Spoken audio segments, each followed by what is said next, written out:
চট্টগ্রামের মিরসরাই উপজেলার ৮ নম্বর দুর্গাপুর ইউনিয়নের ২ নম্বর ওয়ার্ডের শিকার Janardanpur গ্রামত wave society for rural পিপলসের উদ্যোগে শ্রেষ্ঠ বড় চাষী নির্বাচন ও পুরস্কার বিতরণ অনুষ্ঠান অনুষ্ঠিত শুক্রবার বিকাল ৪টায় অনুষ্ঠিত এই অনুষ্ঠানত সভাপতিত্ব করেন সংগঠনের প্রতিষ্ঠাতা ও প্রধান পৃষ্ঠপোষক জনাব দিদারুল আলম শামীম। সূচনা বক্তব্য দেন সংগঠনের অন্যতম পৃষ্ঠপোষক জনাব হারুন রশিদ। এছাড়া তরুণ সংগঠক এম এ হানিফ মিজি বক্তব্য প্রদান করেন। সভাপতির বক্তব্যে দিদারুল আলম শামীম আরা এর আগে প্রান্তিক বড় চাষী সকলের মাঝে বীজ ও কীটনাশক বিতরণ গজি প্রতিশ্রুতি অনুযায়ী আজি শ্রেষ্ঠ চাষী সকলের পুরস্কৃত গড়ই প্রথম, দ্বিতীয় ও তৃতীয় স্থান অর্জনকারী কৃষক সকল প্রত্যেকে উগ্রগড়িয়ার স্প্রে মেশিন পুরস্কার হিসেবে প্রথম পুরস্কার কৃষক আমানুল্লাহ, দ্বিতীয় পুরস্কার কৃষক মোসলেম উদ্দিন, তৃতীয় পুরস্কার কৃষক দিন মোহাম্মদ।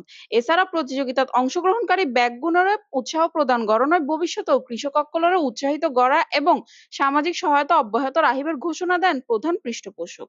উপস্থিত কৃষক সকল স্প্রে মেশিন ফাইয়ারে সংগঠনের প্রতি কৃতজ্ঞতা প্রকাশ করেন। স্প্রে মেশিনটা নিয়ে উপকৃত হই শামীম ভাইকে ধন্যবাদ। আমি এই স্প্রে মেশিনটা পেয়ে অনেক উপকৃত হব, সুবিধা হবে, আমার অনেক উপকৃত হবে। মিরসরাই প্রতিনিধি কোমল পাটোয়ারির পাঠানো তথ্যে সিএনটিভি নিউজ চট্টগ্রাম।